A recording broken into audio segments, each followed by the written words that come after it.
அரசியல் மேடை நேயர்களுக்கு அன்பு வணக்கம். இன்னைக்கு நம்ம பார்க்க போகிறது என்னன்னு பார்த்தீங்கன்னா, நேற்று நம்ம தமிழக முதல்வர் ஒரு ட்வீட் போட்டிருந்தார். என்ன ட்வீட் அப்படின்னு பார்த்தீங்கன்னா, அதாவது ஒடிசா தேர்தல் பிரச்சாரத்தில் வந்து நம்ம பாரத பிரதமர் திரு நரேந்திர மோடி அவர்கள் என்ன பேசியிருந்தாங்க அப்படின்றத நான் உங்களுக்கு இப்போ காட்டுறேன். அதை பாருங்கள். அதை வந்து தமிழாக்கத்தோட நம்ம தமிழக முதல்வர் அவர்கள் வந்து நேற்று ட்வீட் போட்டு தமிழ்நாட்டுக்கும் ஒடிசாவுக்கும் சண்டையை தூண்டுறாரு, வட மாநிலங்களுக்கும் தென்னிந்தியாவிற்கும் சண்டையை தூண்டும் விதமாக பிரதமர் பேசுகிறாரு அப்படின்னு நம்ம முதல்வர் ஸ்டாலின் அவர்கள் ட்வீட் போட்டிருந்தாங்க.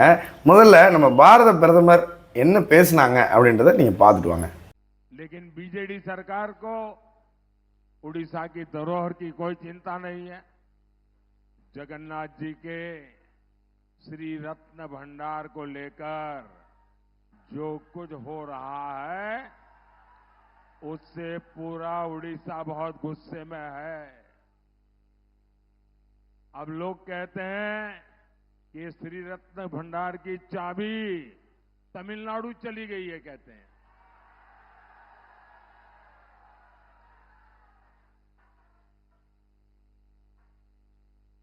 अभी किसने भेजी है भाई तमिलनाडु?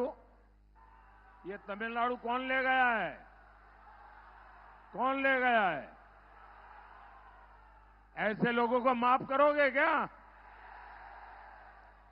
जिस तरह श्री रत्न भंडार की चाबी खो गई और फिर जांच रिपोर्ट को दबा दिया गया।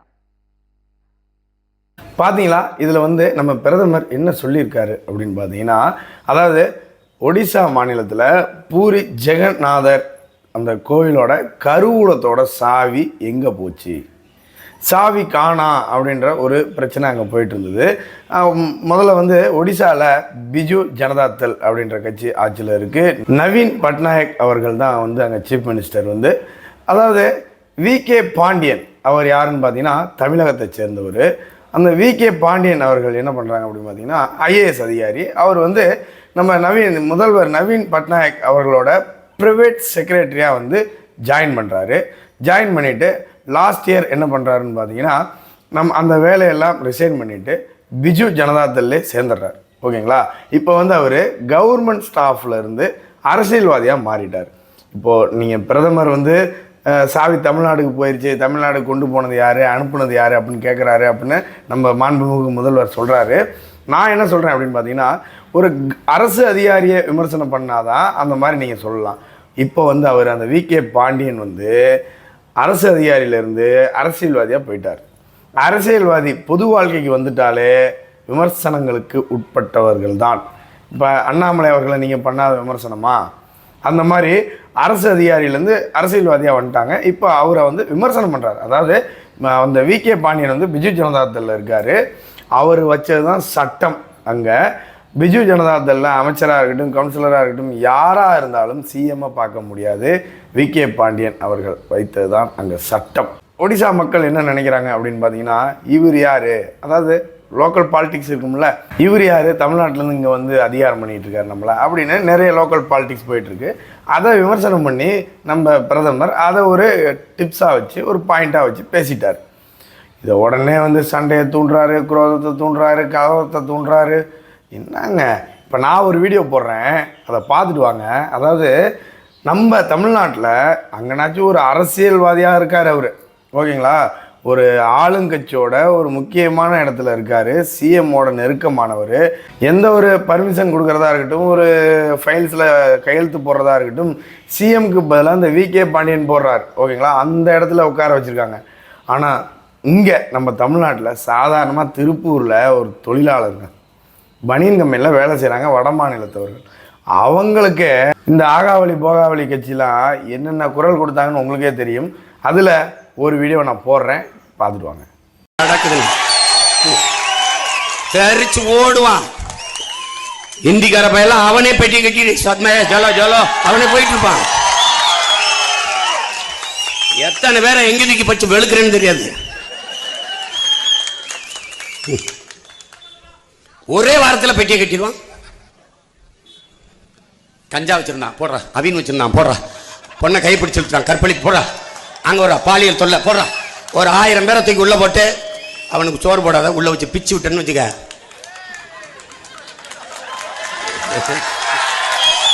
அங்க இல்ல, இந்தியா அவர் நேஷன் ஹே, எஸ் ஹே. என்ன பார்த்தீங்களா, ஒரு சாதாரண தொழிலாளராக அவங்க வேலை செய்கிறதுக்கே இங்கே இவ்வளோ குரல் கொடுக்குறாங்க, இந்த பேச்சு பேசுகிறாங்க. அங்கே சிஎம் லெவலில் உட்கார வச்சா அந்த மக்களுக்கும் ஒரு எப்படியும் ஒரு யாரா இவன் அங்கேருந்து வந்து நம்மளை ஆள்றான் அப்படின்னு இருக்கும் இல்லையா? அந்த மாதிரி தாங்க இப்போ நம்ம தமிழ்நாட்டில் எப்படி தமிழரே அல்லாதவங்க ஆண்டுக்கிட்டு இருக்காங்க, அந்த மாதிரி தான்.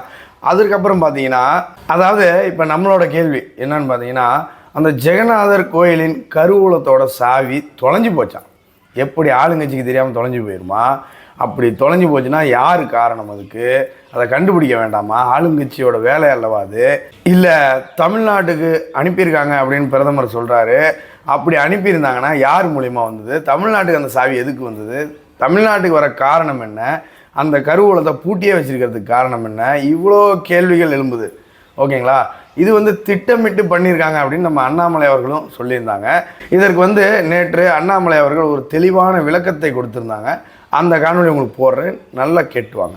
நம்முடைய தமிழக முதல்வர் திரு மு.க. ஸ்டாலின் அவர்கள் பொய் சொல்வதையே தன்னுடைய முழு நேர வேலையாக வைத்திருக்கின்றார்கள். அவர் முதலமைச்சரான பிறகு எவ்வளவு பொய் சொல்லியிருக்காருன்னு பார்த்தீங்கன்னா, அந்த குற்றங்கள் அடுக்குனீங்கன்னா அதுக்கு நீங்கள் பக்கத்தை வைத்து நிரப்ப முடியாது. இன்று அவர் சொல்லியிருக்கக்கூடிய மற்றும் ஒரு பொய், நம்முடைய மாண்புமிகு பாரத பிரதமர் திரு நரேந்திர மோடி அவர்கள் தமிழர்கள் அவமதித்து பேசிட்டாங்க ஒரிசால தேர்தல் பரப்புரை என்பது. இது முதலமைச்சருக்கு சரியாக படிக்கிறது இல்லை, யாரோ எழுதி கொடுத்ததை பார்த்துட்டு இன்னொருத்தர் கொடுப்பாரு, யாரோ அறிக்கை டைப் அடித்து அவர் ட்விட்டரில் போட்டிருப்பாங்க. அதனால் இந்த பதிவு குறிப்பாக தமிழகத்தினுடைய முதலமைச்சர் திரு மு.க. ஸ்டாலின் அவர்களுக்கு அவருக்கு என்னென்ன முதல்ல தெரியணும், அவருக்கு முதல்ல புரிஞ்சாதான் அவருக்கு இருக்கிற அட்வைசருக்கு சரியாக சொல்லி அவங்க கரெக்டாக அதை ட்விட்டர்லாம் கரெக்டாக எழுதுவாங்க. மாண்புமிகு தமிழக முதலமைச்சர் திரு மு.க. ஸ்டாலின் அவர்களே, ஒரு விஷயத்தை நீங்கள் புரிஞ்சுக்கணும். இந்தியாவை பொறுத்தவரை இந்தியாவுடைய பிரதமராக யார் வரணுமோ இந்த நாட்டில் பிறந்திருக்கணும், இந்த மண்ணின் மைந்தராக இருக்கணும். அதான் அரசியலுடைய அடிப்படை அம்சம். தமிழகத்தினுடைய முதலமைச்சராக யார் வரணுமோ அவர் தமிழனாக இருக்கணும், நம்ம ஊரில் இருக்கணும், மக்களுடைய பண்பை நாகரிகத்தை கலாச்சாரத்தை புரிஞ்சிருக்கணும். அதே போல கர்நாடகாவில் யார் வரணுமோ அந்த ஊரில் இருந்திருக்கணும், தெலுங்கானாவில் யார் வரணுமோ அந்த ஊரில் இருக்கணும். இன்னைக்கு ஒரிசாவுடைய பிரச்சனை என்னன்னா, இந்த மண்ணின் மைந்தர் என்பதை அடிப்படையில் மாற்றி பிஜு ஜனதாதள் கட்சி, அங்க இருக்கக்கூடிய முதலமைச்சர் நவீன் பட்நாயக் அவர்கள் 25 ஆண்டுகளாக முதலமைச்சராக இருக்கிறாங்க. அவருக்கு 12 ஆண்டுகளாக பிரைவேட் செக்ரட்டரியா இருந்த ஒரு மனிதர் வி.கே. பாண்டியன் என்பவர், தமிழ்நாட்டை பூர்வீகமாக கொண்டவர். அவர் ஐஏஎஸ் அதிகாரியாகி பஞ்சாப் கேடர்ல கிடைச்சது. அதன் பிறகு ஒரு ஒரிசா பெண்ணை திருமணம் செய்து அவங்க ஐஏஎஸ் அதிகாரி, கேடர் சேஞ்சில் ஒரிசாக்கு போறாங்க. 12 ஆண்டுகள் நவீன் பட்நாயக் அவங்களுடைய செக்ரட்டரி, பிரைவேட் செக்ரட்டரியா இருக்கிறாங்க. அதன் பிறகு சமீபத்தில் தன்னுடைய ஐஏஎஸ் பதவியை ராஜினாமா செய்துவிட்டு பிஜு ஜனதாதள் கட்சியில் இணைந்து இன்னைக்கு பிஜு ஜனதாதள் கட்சியினுடைய தேர்தல் பரப்புரை முகமாக இருக்கிறாங்க. உங்களுக்கு தெரியும், ஒரிசா அரசியலை யாரு ஃபாலோ பண்றாங்களோ தெரியும். யாரும் கூட நவீன் பட்நாயக் அவர்களை சந்திக்க முடியாது. சீஃப் செக்ரட்டரியா, டிஜிபியா வி.கே. பாண்டியன் அவரை பாருங்க, நீங்களாம் அமைச்சர்களா வி.கே. பாண்டியன் அவரை போய் பாருங்க, அப்ரூவல் கொடுப்பாங்க. ஏன் நவீன் பட்நாயக் அவர்கள் வெளியே பேச வேண்டும் என்றாலும் கூட வி.கே. பாண்டியன் அவர்கள் என்ன சொல்றாங்களோ அதுதான் பேசுவாங்க. இன்னைக்கு ஒரிசாவுடைய அரசியல், ஒரிசாவை சாராத ஒரு மனிதர் அந்த அரசியலை இயக்குவதா? நாளைக்கு நம்முடைய முதலமைச்சர் மு.க. ஸ்டாலின் அவர்கள் அவங்க கிட்ட வேற மாநிலத்தில் வந்து அவர் ஐஏஎஸ் அதிகாரி, அவருக்கு ரொம்ப பிடிச்சு போய் அவர் பதவியை ரிசைன் பண்ணிட்டு டிஎம்கேல சேர்ந்தா டிஎம்கேனுடைய முகம் என்று சொல்வாரா? ஆனா அங்க நவீன் பட்நாயக் சொல்லியிருக்காரு, அது தவறு தானே? தமிழர்களுக்கு எல்லா இடத்திலும் மரியாதை இருக்கு, எல்லா இடத்திலும் தமிழர்கள் உயர வேண்டும். ஆனால் அந்தந்த மாநிலத்தினுடைய அரசியல் தன்மையை நாம் புரிந்து கொள்ள வேண்டும். இன்னைக்கு பிரதமர் அவர்கள் பேசியிருப்பது பூரி ஜெகநாதர் ஆலயத்தினுடைய கருவூலத்தினுடைய சாவி அது காணாம போயிடுச்சு, யாரோ திட்டம் போட்டு அதை மறைச்சிருக்கிறாங்க. 12 ஆண்டுகளாக முதலமைச்சருடைய செக்ரட்டரியா இருக்கக்கூடியவர் வி.கே. பாண்டியன். அப்ப அந்த சாவி எங்க போச்சு? அதுக்கு ஒரு கமிட்டி எல்லாம் போட்டிருக்காங்க. இன்னைக்கு ஒரிசால பாரதிய ஜனதா கட்சியினுடைய உறுதிமொழி, நாம் அங்கே ஆட்சிக்கு வரும்பொழுது அந்த சாவியை கண்டுபிடித்து திரும்ப கொண்டு வந்து பூரி ஜெகநாதர் அவர்களுக்கு எந்த மரியாதை செய்ய வேண்டுமோ நாம் செய்வோம். அந்த சாவி யார் கண்ட்ரோல்? அங்க முதலமைச்சரே டெக்னிக்கலா வி.கே. பாண்டியன் அவர் தானே. அந்த சாவி எங்க போயிருக்கு? அந்த சாவி யார் எடுத்து வெளியே கொடுத்துருக்காங்க? இதுதான். அதனால் முதலமைச்சர் புரிந்து கொள்ள வேண்டும். மு.க. ஸ்டாலின் அவர்கள் அவருடைய அறையை தாண்டி இந்தியாவில் என்ன நடக்குதுன்னு தெரிஞ்சுக்கணும். நாளைக்கு வேறு மாநிலத்தை சார்ந்த ஒருவர் டிஎம்கேல இணைஞ்சு முதலமைச்சர் அவருக்கு நெருக்கமானா அவரை தமிழகத்தினுடைய முதலமைச்சர் வேட்பாளர் திமுக அறிவிக்குமா? அப்போவெல்லாம் மண்ணின் மைந்தர் நம்ம பேசுறோமல்ல, அதே மாதிரி தான் ஒரிசாலையும் பேசுவாங்க. தமிழ்நாட்டில் மண்ணின் மைந்தர் இங்க இருக்கும் நம்ம பேசுறோம். நாம ஒரிசாக்கு மட்டும் தனி நியாயமா? அந்த இடத்துல இதை போன்ற குற்றத்தை பாரத பிரதமர் நரேந்திர மோடி அவர்கள் மக்களின் முன்பு குற்றம் சுமத்தி வச்சா எப்படி தப்பாகும்? அதை கண்ட்ரோல் பண்றவர் வேறு மாநிலத்தில் வந்து உட்கார்ந்து இருக்காங்க. ஒரிசா மக்களுக்கு மரியாதை கலாச்சாரத்துக்கு வந்து முன்னுரிமை கொடுக்காம பிஜு ஜனதாதள் வந்து இன்னொருத்தரை ப்ரொமோட் பண்றாங்க. நாங்கள் ஒரிசால பிறந்த ஒருத்தரை ஒரிசாவுடைய முதலமைச்சராக ஆக்குவோம்னா என்னங்க தப்பது? அதனால் முதலமைச்சர் அவர்கள் தயவு செய்து புரிந்து கொண்டு பேச வேண்டும். பிரதமர் அவர்களுக்கு தமிழக மக்களின் மீது அளவரிய அன்பு, மதிப்பு, மரியாதை இருக்கு. அதுக்கு தமிழ்நாட்டுக்காரங்க எல்லாத்தையும் கொண்டு போய் இந்தியாவில் இருக்கிற எல்லா மாநிலத்தினுடைய முதலமைச்சர் ஆக்க முடியுமா? ஒரு நாளில் தமிழகத்திலிருந்து ஒரு பிரதமர் வந்தால் நீங்களும் நானும் சந்தோஷப்படத்தான் போறோம். ஏன்னா பிரதமராக வருபவருக்கு இந்த மாநிலம் என்கின்ற அடைமொழி இல்லை. ஆனா இன்னைக்கு அந்தந்த மாநிலத்தில் இருப்பவங்க அந்த மாநிலத்துக்கு முன்னுரிமை கொடுக்கும் பொழுது ஒரிசால மட்டும் எப்படி பிஜு ஜனதாதள்ல நவீன் பட்நாயக் அவர்கள் இதை அனுமதிக்கலாம்? அதான் இன்னைக்கு அரசியல் பிரச்சனை.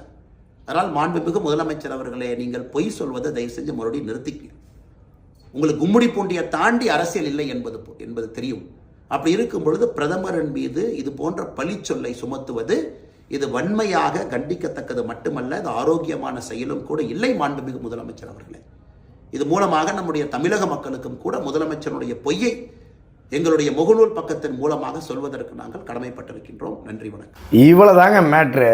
அதாவது தமிழ்நாட்டை விமர்சனம் செய்யல நம்ம பிரதமர், அல்லது தமிழர்களை விமர்சனம் செய்ய கிடையாது. ஒரே ஒரு விமர்சனம் வைத்தார். என்னன்னு பார்த்தீங்கன்னா, தமிழர் அங்கே வந்து அந்த முடிவெடுக்கக்கூடிய இடத்துல இருக்கிறதுனால அந்த கருவூலத்தோட அந்த சாவி எங்கே போணுச்சு, தமிழ்நாட்டுக்கே போயிருச்சா அப்படின்னு விமர்சனம் தான் பண்ணியிருக்காரு. உடனே நம்ம முதல்வர் ஸ்டாலின் அவர்கள், ஐயோ பிரதமர் அப்படி பேசிட்டாரு, இப்படி பேசிட்டாரு, பிரதமர் அப்படிலாம் பேசலாமா அப்படின்னு என்னமோ பெரிய கலவரத்தையே தூண்டின மாதிரி நம்ம முதல்வர் ஸ்டாலின் அவர்கள் சொல்லிட்டு இருந்தாரு. ட்வீட்டும் போட்டிருந்தாரு. நிறைய ஊடகங்கள் இதை செய்தியாகவும் போட்டாங்க. ஆனால் நிறைய பேர் இதை கண்டுக்கவே இல்லைங்க. உண்மை அதுதான். நிறைய பேர் இதை கண்டுக்க கூட இல்லை. இவங்க ட்வீட் போடுறது எதுக்குன்னு தெரியும். அதாவது தேர்தல் அரசியலுக்காக மட்டும்தான் இவங்க இந்த வேலையெல்லாம் பண்ணுவாங்க அப்படின்றது நம்ம தமிழக மக்கள் எல்லாத்துக்கும் தெரியும். அதனால் எல்லாரும் இதை கடந்து போயிட்டாங்க. யாரும் இதை பெருசாக எடுத்துக்கல. ஸோ நிறைய பேர் வந்து இந்த பிரச்சனை என்னன்னு தெரியாமல் இருக்கலாம். ஸோ அவங்களுக்குலாம் நம்ம வீடியோவை ஷேர் பண்ணுங்கள். தயவு செய்து சப்ஸ்கிரைப் பண்ணாமல் யாரும் வீடியோ பார்த்துருந்தீங்கன்னா மறக்காமல் சப்ஸ்கிரைப் பண்ணி பக்கத்தில் இருக்க பெல் ஐக்கானை கிளிக் பண்ணி ஆளில் போட்டுக்குங்க. மீண்டும் அடுத்த வீடியோவில் சந்திப்போம். நன்றி, வணக்கம், ஜெய் ஹிந்த்.